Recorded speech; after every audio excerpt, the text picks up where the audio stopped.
Hello दोस्तों, नमस्कार। कैसे हैं सभी लोग। स्वागत है आपका मेरे यूट्यूब चैनल में। मैं आपका मित्र रूम सिंह राजपूत। आज आपके लिए मैं टमाटर की नर्सरी से संबंधित कुछ जानकारियां देने जा रहा हूं। तो किसान भाइयों, आज हम आपको टमाटर की नर्सरी के बारे में कुछ बातें बता रहे हैं, जैसे कि टमाटर की नर्सरी को किस तरह से डालते हैं। तो किसान भाइयों, टमाटर की नर्सरी डालने के लिए हमारे लिए कुछ विधियां होती हैं, जैसे कि प्लास्टिक की ट्रे में नर्सरी बनाना, और जो डिस्पोजल होते हैं, कप होते हैं, कपों में भी नर्सरी बनाई जा सकती है, या फिर गमलों में भी नर्सरी बनाई जा सकती है। लेकिन कॉमर्शियल पर्पज़ पे हम दो ही प्रकार से नर्सरी बनाते हैं। या तो हम प्लास्टिक की ट्रे में बनाते हैं नर्सरी, या फिर हम खेत में बनाते हैं।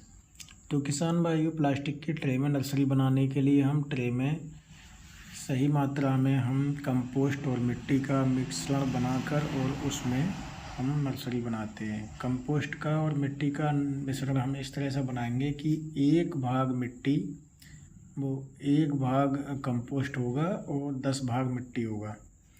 यानी कि 10 किलो मिट्टी में 1 किलो कंपोस्ट मिलाएंगे और उसको अच्छी तरह से मिलाकर हम उसको ट्रे के जो होल होते हैं उनमें भर देते हैं और उसमें बीज बो देते हैं।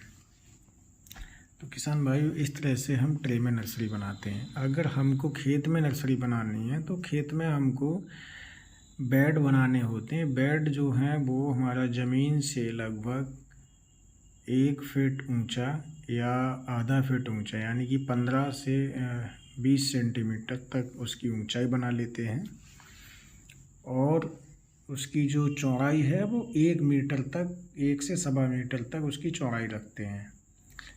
ऐसा इसलिए करते हैं कि अगर मान लो अधिक वर्षा हो जाती है तो वर्षा का पानी उसके ऊपर ना चढ़े और हमारी नर्सरी ख़राब ना हो। तो इस तरह से हम बेड बनाकर हम फिर उसमें अच्छे से बीज को बो देते हैं। बीज हम इस तरह से बोते हैं कि बीज के लिए एक एक बीज करके बोते हैं, जिससे कि हमारा जो बीज है उसका जर्मिनेशन पूर्णतः हो जाए और पौधे भी हमारे सही से तैयार हो जाएं, अच्छे से पौधे तैयार हो जाएं। क्योंकि अगर हम बीज को ब्रॉडकास्टिंग में बो देंगे तो बहुत सारे बीज का जर्मिनेशन नहीं होगा, जिससे कि हमारे पौधों की संख्या कम हो जाएगी। दूसरी चीज़ ये है कि जो पौधे आपके जमेंगे भी तो वो कहीं ना कहीं उनका स्वास्थ्य खराब होगा, यानी कि कुछ पतला रह जाएगा, कोई कैसा भी रह जाएगा, जिससे कि वो अच्छे से उनकी वृद्धि नहीं हो पाएगी। तो किसान भाइयों, इन चीज़ों का हमें विशेष ध्यान रखना है कि पौध डालने के लिए बीज को हमें एक एक बीज करके ही बोना चाहिए, जिससे कि हमारा जो बीज है उसका पौधा हमारा अच्छे से तैयार हो जाए। अब किसान साथियों, बात करते हैं, जब हमने नर्सरी डाल दी तो नर्सरी डालने के पश्चात हमारे लिए वो ज़रूरी काम करने होते हैं, जैसे कि समय समय पे पानी का छिड़काव हम करते रहते हैं। पानी का छिड़काव हम हजारे से करेंगे। हजारे से इसलिए करते हैं कि पानी की मात्रा बहुत कम चाहिए होती है, जिससे कि हमारे जो बीज है वो सही से उसका जर्मिनेशन हो जाए और वो किसी प्रकार का उसमें नुकसान ना हो। जब किसान भाइयों हमारी नर्सरी लगभग 20 से 25 दिन की हो जाती है तो रोपाई के योग्य हो जाती है। फिर हम उसको एक स्थान से उठाकर दूसरे स्थान पे हम उसको प्लांटिंग कर देते हैं, यानी कि खेत को हम अच्छे से तैयार करके और प्लांटिंग करते हैं। प्लांटिंग करते समय हमें कुछ बातों का ध्यान रखना चाहिए। खेत को पहले से ही अच्छे से तैयार कर लेना चाहिए, और खेत का जो ट्रीटमेंट है उसमें हमको 1 किलोग्राम प्रति एकड़ के हिसाब से हमें अपने खेत में ट्राइकोडर्मा उसमें मिला देना चाहिए, जिससे कि जो भी सॉयल बॉर्न डिजीज़ होते हैं वो हमारी फसल में ना लग पाएँ। अब किसान भाइयों, हमको अच्छे से उसमें बेड बना लेने हैं, या उसके रिज बेड बना लेने हैं। रिज बेड इसलिए बनाते हैं कि जो हमारा टमाटर होता है उसके ऊपर पानी ना चढ़े। पानी अगर चढ़ जाता है तो उसकी जड़ें खराब हो जाती हैं, जड़ें खराब हो जाती हैं तो पौधा ख़त्म हो जाता है। ऐसे में हमको ये विशेष ध्यान रखना है कि जहाँ हम पौधा लगाएंगे उसका थोड़ा मिट्टी का जो आकार है वो थोड़ा ऊंचा होना चाहिए सामान्यतः। यानी कि नालियों में हम सिंचाई करते हैं और हमारा बेड ऊपर होता है तो बेड पे हम पौधा लगा देते हैं। अब रेस बेड पर पौधा लगाने के पश्चात हमको इस तरह की कुछ बातों को ध्यान रखना चाहिए, जैसे कि पौधे से पौधे की दूरी और लाइन से लाइन की दूरी। पौधे से पौधे की दूरी के लिए हम लगभग टमाटर की खेती में 45 से 50 सेंटीमीटर तक की पौधे से पौधे की दूरी रखते हैं, और लाइन से लाइन की दूरी के लिए हम 60 सेंटीमीटर रखते हैं। यानी कि लाइन से लाइन की दूरी 2 फीट और पौधे से पौधे की दूरी के लिए हम 1.5 फीट रखते हैं। ऐसा इसलिए करते हैं कि टमाटर का जो पौधा होता है वो ज़्यादा फैले और उसमें शाखाएं अधिक बने। अधिक शाखाएं बनेंगी तो फल अधिक आएंगे और फलों का साइज़ भी अच्छा होगा। साइज़ अच्छा होगा तो हमको उसका रेट भी अच्छा मिलने वाला है। तो किसान साथियों, इस तरह से हमको टमाटर की प्लांटिंग कर देनी है। प्लांटिंग करते वक्त हमको ये विशेष ध्यान रखना है कि उस समय पे हमको खेत में सिंचाई नहीं करनी है। प्लांटिंग करते समय हमको जो पौधे के लिए पानी देना है वो हमारे लिए किसी बाल्टी या मग्गे की सहायता से उसमें जितना आवश्यकता होती है उतना ही पानी उसको देना है, या फिर स्प्रिंकलर से हम उसमें सिंचाई कर सकते हैं, जिससे कि उसका हल्का फुवारा करके और हम आवश्यकता अनुसार सिर्फ पौधे तक नमी पहुंच पाए।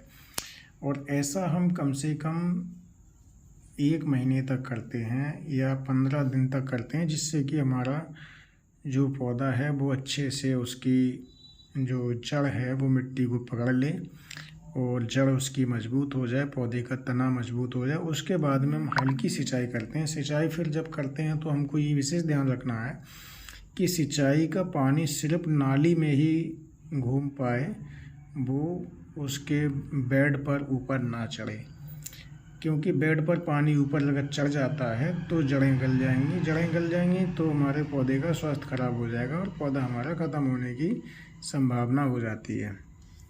तो हमको इस चीज़ का विशेष ध्यान रखना है कि हमें जो सिंचाई करनी है वो सिर्फ नाली में ही पानी घूमना चाहिए। नाली में पानी घूमने से ही पूरे पौधे तक नमी पहुंच जाती है और पौधे के लिए जितनी जल की आवश्यकता होती है उतना जल पौधे को मिल जाता है।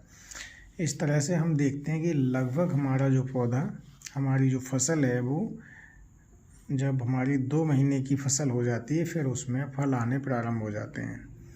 तो फल जब आने प्रारंभ हो जाते हैं उस समय हमारे लिए कुछ उत्प्रेरक और कुछ बूस्टर लगाने होते हैं, जिससे कि उनका उपयोग करने से हमारी जो फसल है उसमें फलों की मात्रा ज़्यादा बढ़ जाती है, और फलों की संख्या जब ज़्यादा बढ़ जाती है तो उसका मुनाफा हमको मिलने वाला है। तो किसान भाइयों, इस तरह से हम टमाटर की खेती के लिए कर सकते हैं। किसान भाइयों, टमाटर की खेती में बहुत सावधानियां बरतनी पड़ती हैं, क्योंकि समय समय पर बारिश होती रहती है। बारिश जब होती है तो बारिश के पानी के लिए भी खेत से निकालना बहुत आवश्यक होता है, क्योंकि अगर बारिश का पानी हम खेत से नहीं निकालेंगे और पानी भर जाएगा तो टमाटर में एक सबसे बड़ी समस्या आती है, इसको हम कहते हैं डंपिंग ऑफ।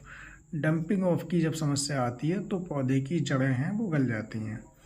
तो उनसे बचाने के लिए सबसे एक आसान तरीका है कि खेत से पानी को निकालते रहना चाहिए। खेत में जल भराव नहीं होना चाहिए, जल निकास की उचित व्यवस्था रखनी है। दूसरी बात यह है कि खेत में हमको समय समय पे सल्फ़र की मात्रा देते रहना है, जिससे कि कुछ मिट्टी के अंदर खुश्की, यानी कि मिट्टी कुछ खुशक रहे, जिससे कि मिट्टी में ज़्यादा समय तक जल भराव ना रहे। ऐसा इसलिए करते हैं कि हमारा जो पौधा है वो उसके लिए कुछ गर्मी जब बनी रहती है तो वो पौधे के अंदर जो डंपिंग ऑफ वाली समस्या होती है वो नहीं होती है।